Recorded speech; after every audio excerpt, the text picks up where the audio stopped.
Hey guys, how's it going? It's Kyle here with another Infinite Magicraid video. And in today's video, this is going to be a follow-up of another video that hasn't come out yet, but it's about Faction 24.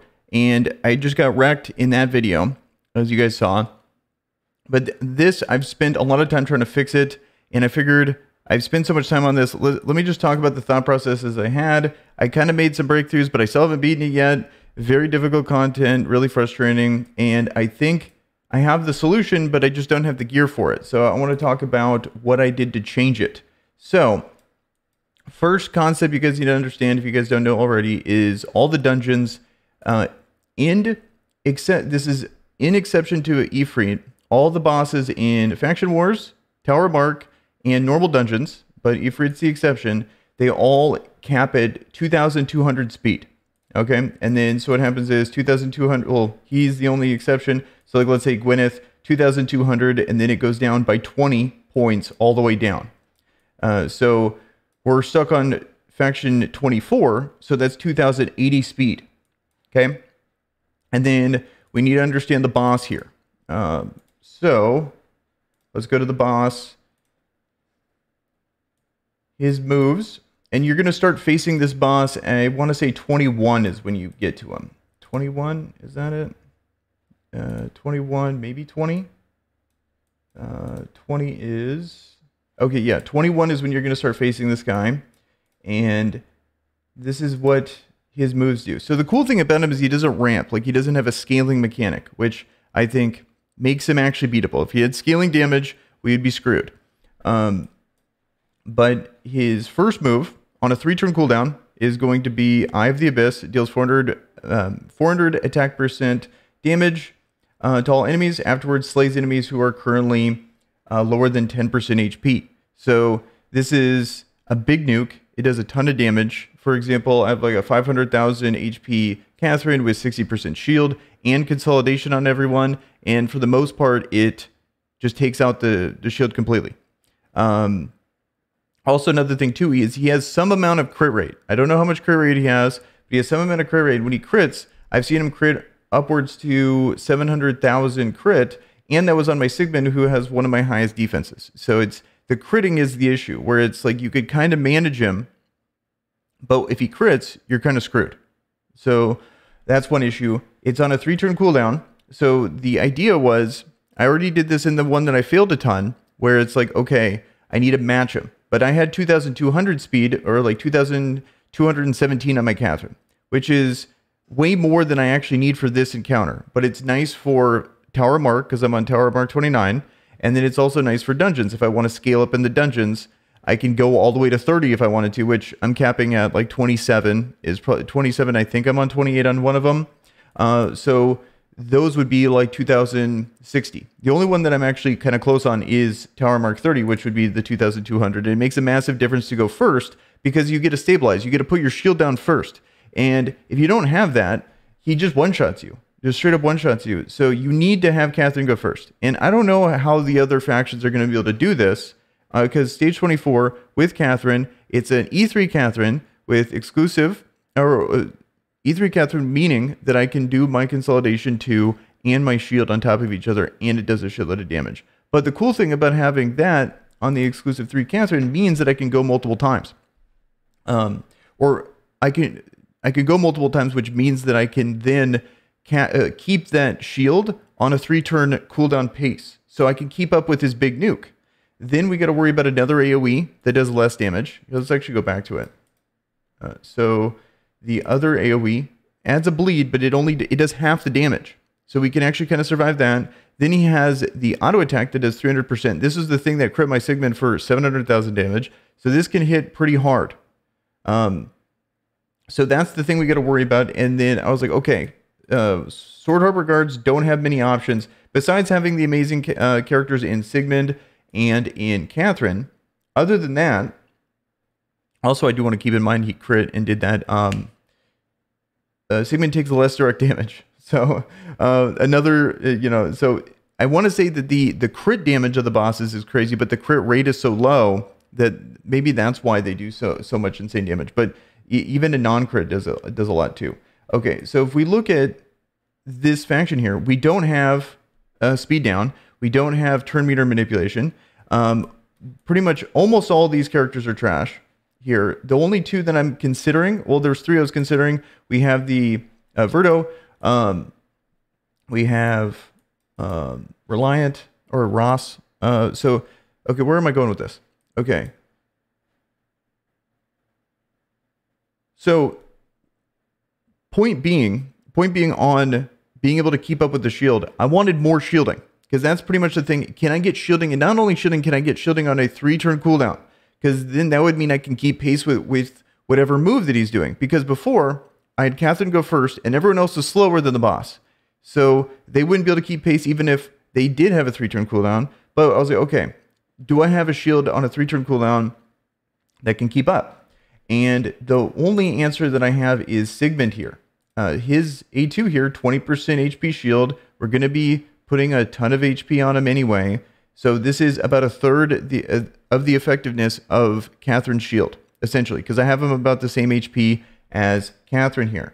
So I boosted up his speed and made him faster than the boss. And because it's not like 2,200, it's only 2,080, it's kind of doable. This is still very difficult, and it's like pushing the limits of my gear, and I had to sacrifice pretty much all my mastery for it, which is unfortunate because the cool thing, though, about the emblems is that we can do 2 emblem pages. So I have my normal emblem pages here, and then I paid the extra 100 gems to be able to get the second one, and then now I have a speed one here. So I was able to actually, keep up with the boss, which definitely made a difference. And let me show you that run here. So we got it right here. So this is how it went. With 2 people faster than the boss, we got, this is new build Sigmund. So here we go. Do the AoE. Maybe I should save that. Now, looking back on it, it's probably a misplay to do that now because it's so much healing on Melina's move there. Did we skip past? Okay, so first thing here, let me show you guys the damage here. I think we skipped past the, okay, so yeah, here's that plus this, and then he's now faster, so we're going to have the HP in the AoE. HP burn AoE, okay, and the plan was, I'm saving my shield for later, because if I go now, everyone goes, he's probably going to damage it anyway, but I want to be able to cover the other parts of his kit, the bleeds, and then I also want to cover the, or I guess cover the A2 because Catherine's going to cleanse the bleeds off, so I don't have to worry about the bleeds, but if I do this now, then the shields will take the bleed. And then the big thing is I want to have at least something to be able to take that auto attack, or his normal A1. So then they go. I just do the cooldown thing because this right here, I have exclusive 1 now on Bend. So the A2 is nice because not only does it give me a chance to reduce the cooldowns, but then also I get more turn meter. So I'm like apparently thinking really hard on that. Okay. And then how does it go? So the whole point of this is to kind of give you guys a vibe on how this goes and where we fail.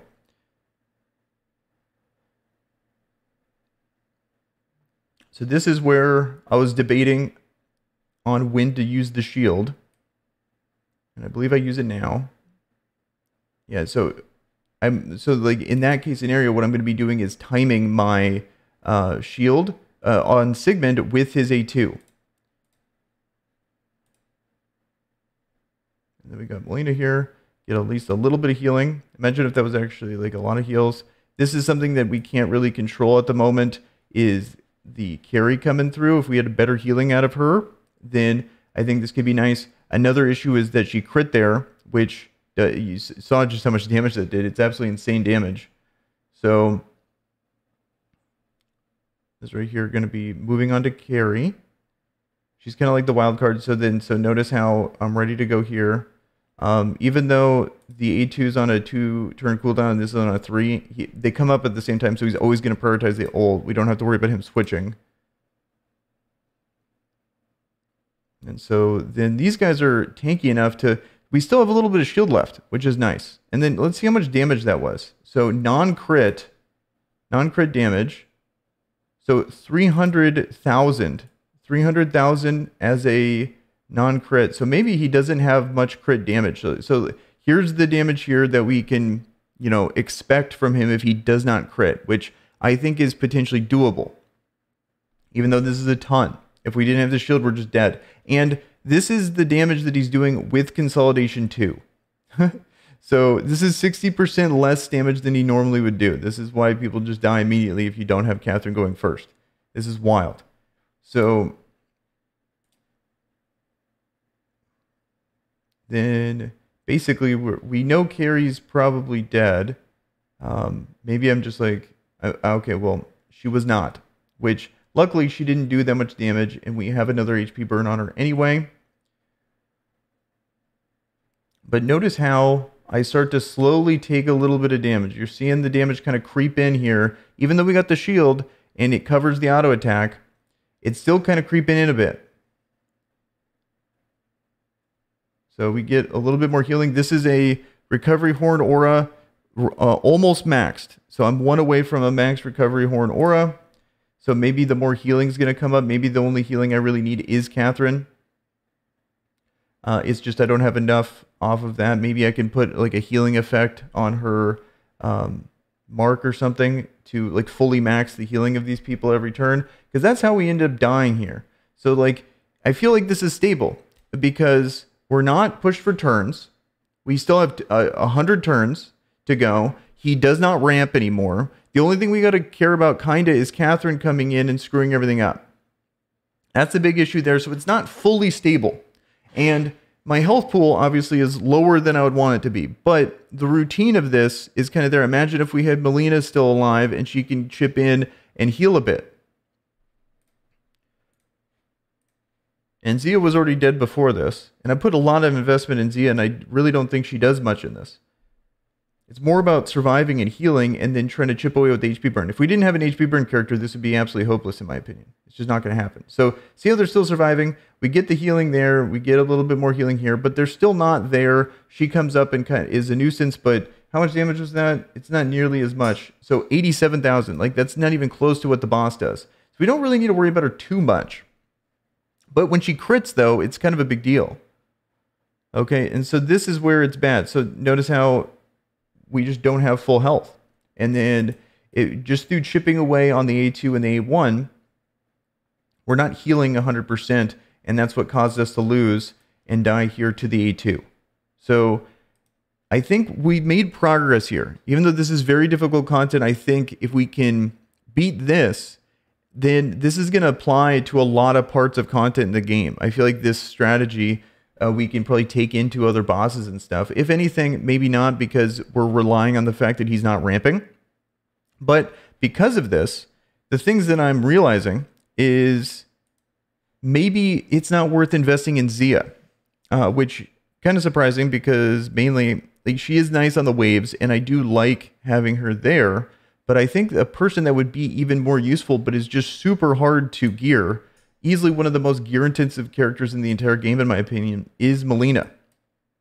So if you guys are not familiar with what this character does, here, where the hell is she? Okay, so here's Melina. Got her in a, I'll show the emblems here in a second, but I got her in this direct damage aura here, just like I have Zia, but it's just being built, so I'm going to need to invest a lot more into this. I only have like 3 books into her, but gearing her is a big pain in the ass. Because how it works is she does healing based on the damage she does. And then if I had exclusive 1 of her, I think she instantly skyrockets as one of the best characters for this because she gives a shield. So she has a 20% HP shield just like Sigmund. And as we saw, that actually is pretty clutch. Only issue is that even at fully booked, it's on a 4-turn cooldown. But the nice thing is that it's also providing healing, unlike Sigmund. Sigmund doesn't do the healing portion right there. And then she has another AoE heal here, or does more damage and more healing when there's less people on her ult, also on a 4-turn cooldown. So she's able to go back and forth between this. And then the cool thing, synergy with Ben Austin, is that Ben Austin will call someone to attack. And so normally she's calling it, or he's calling in Zia to attack. But I want her to be the one to call in to attack because then it's going to heal herself and the person with the lowest HP by 25% of the direct damage. And because Ben Austin's giving 16% extra bonus damage plus the defense down 2, that could actually be some pretty decent damage there. And if I had her booked, that's a 300% damage auto attack. That's the same modifier as Zia there. So even though obviously she doesn't do nearly as much damage as Zia, because a lot of times Zia has 110% extra crit damage. So, but that would be a lot of sustain to be able to help with this character. Because she's a support character, one thing to keep in mind is over here, she doesn't get the extra crit or crit damage from the support tree, but she does get extra healing effect and she gets more speed. Don't care about the effect hit and get more HP rate, but I believe that's normal. Actually, no, she also gets more HP too for being a support. So I think those are a couple things to keep in mind. If I could do it again, I would probably have invested way more into Melina here to get more of that. And then, because on the waves, yes, they're difficult, but if I can get some survivability, like for example, recently I had 10 epic Dragon Eyes. And then if I could do it again, I would probably have put it on her to get that shield because it actually changes the character significantly. Even though it's amazing on Zia, and if you've ever done exclusive 2 on Zia, it's super good because now she does like AoE. But for the most part, in my opinion, she's a great character, and but Lucifer is just a better version of her, in my opinion. So it's like we can eventually, if you want a character like Zia, you just get Lucifer, and she's just and he's just the better version. He's going to be better in guild boss. He's going to be better in arena, and yes, he wouldn't be able to be in Faction Abyss, but I feel like if I can get this stabilized and just had 4 good characters here, I probably wouldn't even need her to do that extra damage. It would be nice. She's like a bonus. You fit her in for this instead of a character that's a core part of the team that's allowing us to actually complete this content. So something that I'm kind of realizing here, which is unfortunate because it was a pretty big investment in this character, let alone the aura investment. Like imagine if I put this on Melina. But this is something that, since I'm not going to have Lucifer for a very, very long time, I think it's totally fine. I use her in arena all the time. She's my main damage dealer currently in Clan Boss. She's a super useful character and still really good.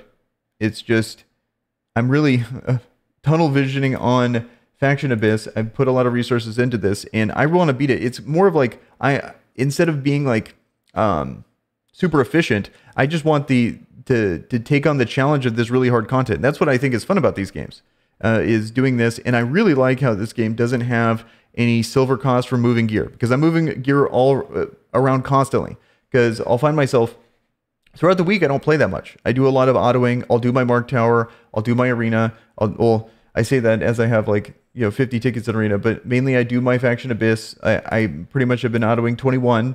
I'll do my Tower Mark. I'll do my Clan Boss and stuff like that, the dailies. If I'm not, if I wasn't this lazy, I'd be doing arena, stuff like that. But to slowly get stronger, and then on the weekend, I'll maybe take a day or two and really play the game and really try to progress. And that's where it's fun. For example, Tower Mark, I was really trying to beat floor 30. Still haven't beat floor 30, but really trying to beat that. And I kind of want to circle back around to that after I get some more auras there, but I've just been farming 29, and I think 29 is a really good spot to be able to auto, which feels good for the progress there. And then eventually, with all that farming, maybe in a week or so, I'll be strong enough to do it. But it takes a pretty big time commitment to be able to move all the gear and try it all out. But that's the fun part of the game. That's kind of what, at least that's what I enjoy. So that's kind of why I'm doing that, even though it might not be the most efficient. I could just be happy with autoing 21. I think you can make a lot of progress autoing 21, but I want to be able to go through and get more of these auras here, maybe auto. Like, it's going to be really difficult to be able to auto some of these stages, but just being able to beat it on manual would be a nice little achievement there for the game. So that's my update currently for Faction Abyss 24. I've been thinking about, I've been messing with this for like an hour. So I was like, okay, I got to make a video on this because I just completely tore apart my gear here trying to do this. And I'm realizing I'm not going to be able to touch on this for a while, because to continue, I'm probably going to need a lot better gear. Luckily, we have the 3X event going on currently that just went live yesterday. So I'm probably going to focus in on, I was looking at my gear here and I don't know what to focus on. I'm probably thinking crit rate. So Gwyneth, because if you look at my crafting here, 6-star pieces, I don't got much, but look at the disparity here. I went all in on Ifrit because I think Ifrit's an easier boss. I didn't have any HP reduction, or not HP, healing reduction. So I can't really do 26. But now I do. Now I have one, so I think I can do it. Also, one thing I totally forgot to mention is going to be, I'm also thinking that I was talking about how crit was a big issue. And a person that actually can stop that critting is Verdo here. So he does the attack up, which would be nice because the attack up for to really help out with Melina to be able to do good damage. Also, it's on a 3-turn cooldown, so it's reliable. To do more damage, which means more healing, which means more stability. And then also, a cool thing about her too is she ramps up. Her damage is ramping. So I'm thinking about building her, just try to get her as close to 100% crit rate as possible. Then we got the 40% attack up bonus. Then we got her as she gets buffed against the boss. Maybe she's going to actually ramp up to a decent amount of damage there. Not sure. But I think that's actually going to be pretty sick. And then his ultimate here is the thing that 30% chance, 30% chance, it goes up to 60. And then with exclusive 1, it goes up to 85% chance to reduce crit rate. And the thing that's if I knew exactly how much crit rate the boss had, I would immediately build this guy. Because let's say he only had 20% crit rate, then it was like, okay, this guy is going, if this is on there, if this debuff is on this character, I know he won't crit, which would be kind of cool. It'd be cool to know that. Because then if that's the case, then Verdo, I think on most tier lists, wouldn't he shoot up to the moon? On this harder content, it's like, okay, we're stopping these monster crits. We can deal with the heavy damage as long as it doesn't crit. So that's kind of what I'm thinking here. I might just pull the trigger here, even though I'm trying to think if there's anyone I would want to revert for him. Because the monthly reset, so it's 1,000 gems to build it by a regress potion. So I may do that. Also, I do have a decent amount of books. I might just build them out. You know, I think I'm there. The whims I'm saving. So I'm kind of close either way, but he needs to be fully maxed, ready to go if I'm going to consider using him. But the person that would get replaced is Zia. So it's like, oh, this such a feels bad. I put all this investment into Zia and then put him in instead. And then another bonus too is that you get more effect hit out of him. So the like with his passive. So then Ben Austin's going to be more reliable. Sigmund and Catherine are going to be able to be a little bit more reliable. But at the time, like, they don't really get resisted too much. So it's not the end of the world here, in my opinion. So that's pretty much it. Like, that's what I'm thinking here. Also, I might change the speeds. I want more health on the Ben Austin, more speed on the Ben Austin. So I'm thinking 2080 for every character. See how I dropped hers. She used to be like 2217. And then now he's at the 2093. So maybe I can get him up.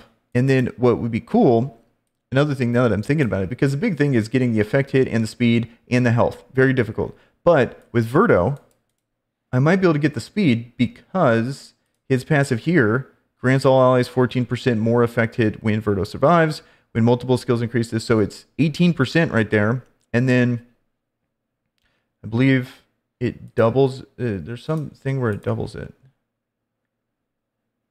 Doubles the effect if under attack up status. So exclusive 3, I could only get him to exclusive 2, I believe. I think I only have one more. But it's still effective if he dies. And I can then sacrifice some effect hit here for him. Or for more speed because he's in there. So that could be another thing that would be actually sick. Then the worry becomes, the worry would be, do I have enough damage? But I think I would. I think I would in this situation with the HP burn and the attack up and stuff like that. But here's my long rant on Faction 24. Maybe it's interesting for you guys. I don't know. But this is the kind of stuff I was thinking about when it comes to this. Really trying to push this content. And I think it's fun to kind of look into the really late game stuff when it comes to these games. This is the kind of stuff that I would look for when I really go in on these games. So that's going to be it for this video. You guys have a good one. Peace.